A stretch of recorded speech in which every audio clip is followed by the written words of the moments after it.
बिहार के अगर आप नियमित शिक्षक हैं, बीपीएससी शिक्षक हैं या नियोजित शिक्षक हैं, विशिष्ट शिक्षक हैं, आपके लिए एक जरूरी खबर हम लेकर आए हैं।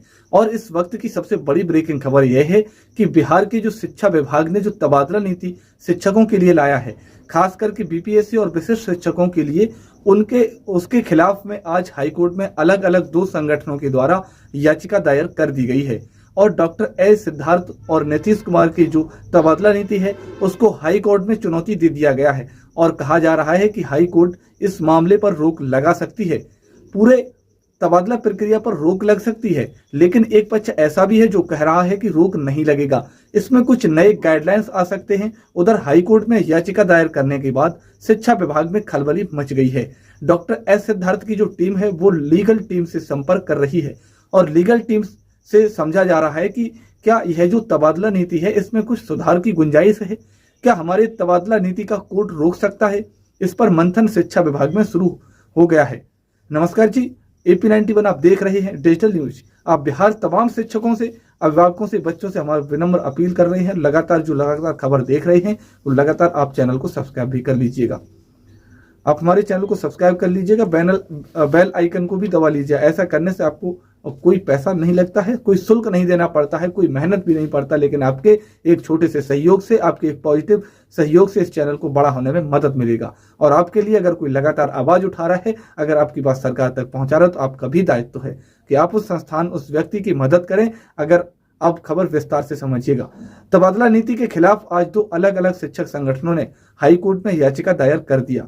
पहला जो शिक्षक संगठन है वह बिहार प्राथमिक शिक्षक संघ है, जिसने इस पूरे तबादला नीति को, ट्रांसफर पोस्टिंग प्रक्रिया को चुनौती दे दिया है।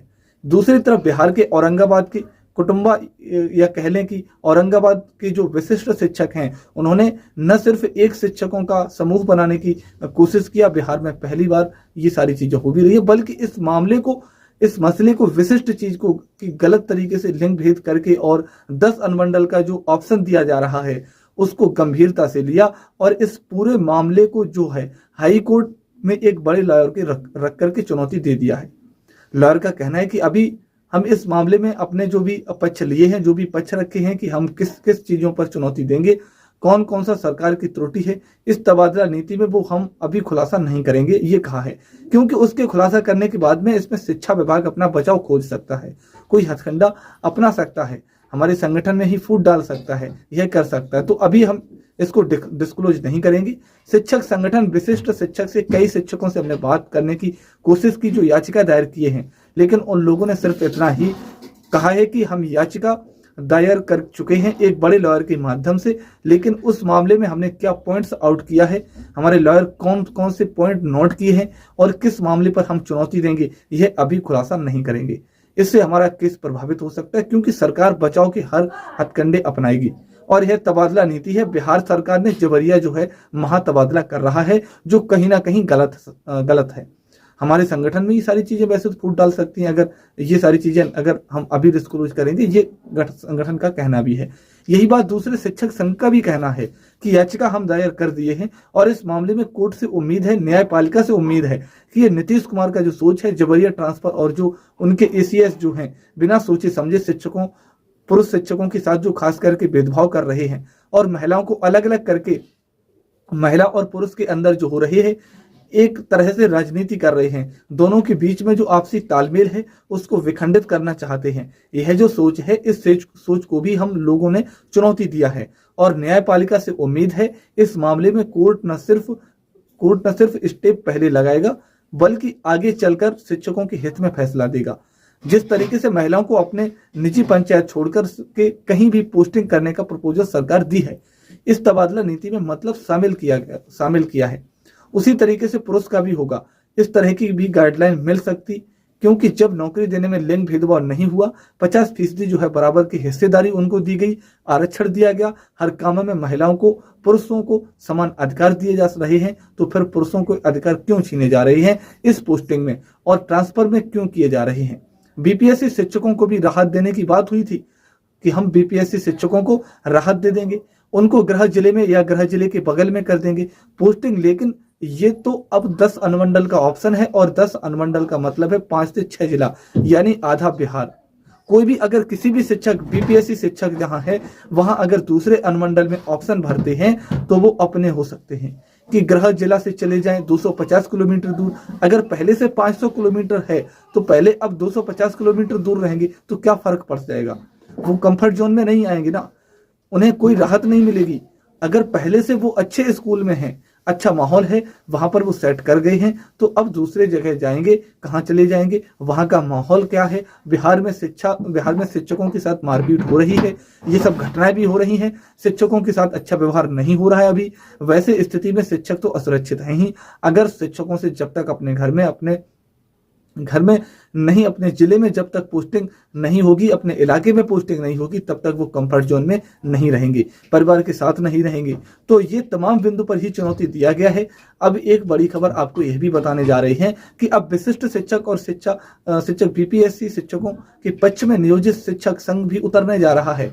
शुक्रवार को पूर्णिमा है, उस दिन छुट्टी, स्कूलों में छुट्टी है। और नियोजित शिक्षक संघ के एक बड़े नेता जयंत सिंह ने हमको बताया है ना कि उस दिन बिहार पूरे शिक्षक समाज को इनवाइट करेंगे, निमंत्रण देंगे और इस दिन मौन जुलूस निकालेंगे, काला पट्टी बांध करके हाथ पे, और हम लोग मौन जुलूस निकालेंगे। ये कहा पूरे शहर में निकालेंगे। औरंगाबाद के साथ साथ पटना और अन्य जगहों में, बिहार के सभी जिलों में हम लोग वन जुलूस निकालेंगे। इसके लिए भी और भी शिक्षक नेताओं से वो लगातार संपर्क भी कर रहे हैं और इसमें जो है आंदोलन करेंगे। इसके साथ साथ नियोजित शिक्षक संघ के बड़े नेता केशव कुमार ने कहा कि शीतकालीन सत्र में एक बड़ा जो है आंदोलन हम लोग करेंगे, उसमें तमाम शिक्षक संगठनों को उसमें आह्वान करेंगे कि आप आएंगे और सरकार को जो यह दोहरी नीति है कि हम पहले पुरुष शिक्षकों को महिलाओं से लड़ा देंगे, विशिष्ट को नियोजित से लड़ा देंगे, विशिष्ट को बीपीएससी से लड़ा देंगे। यह जो हथकंडा चल रहा है, इन तमाम हथकंडों को हम लोग फेल करेंगे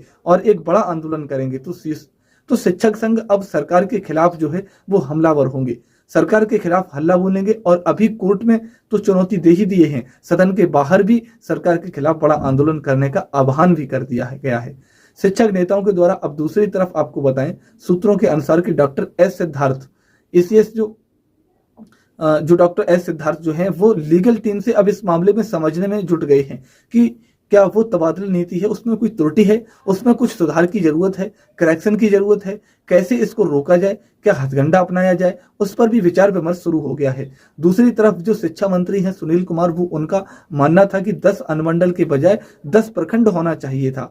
ये अंडरस्टूड बात है, यह बात बाहर हम नहीं, कोई आधिकारिक तौर पर कोई बोलने के लिए तैयार ही नहीं है। लेकिन शिक्षा मंत्री जो एसीएस और नीतीश कुमार का जो फरमान है, जो तबादला नीति है, उससे वो खुश नहीं है। वो चाहते थे, वो मीटिंग में भी बोले थे कि 10 अनुमंडल के बजाय 10 प्रखंडों का ऑप्शन दिया जाए, इससे शिक्षकों को राहत मिलेगी और इस पर कोई हल्ला नहीं होगा, हंगामा नहीं होगा। चुनावी साल है, इसमें कोई परेशानी नहीं होगी। लेकिन एसीएस नहीं माने, उन्होंने 10 अनुमंडल सुझाया, नीतीश कुमार ने भी हामी भर दी। अब नीतीश कुमार और एस सिद्धार्थ के बीच में कैसी ट्यूनिंग है, यह सबको, ये जनता एक दूसरे को बहुत अच्छी तरीके से सुनते भी हैं और अच्छी तरीके से जानते भी हैं। वो प्रधान सचिव भी रहे हैं।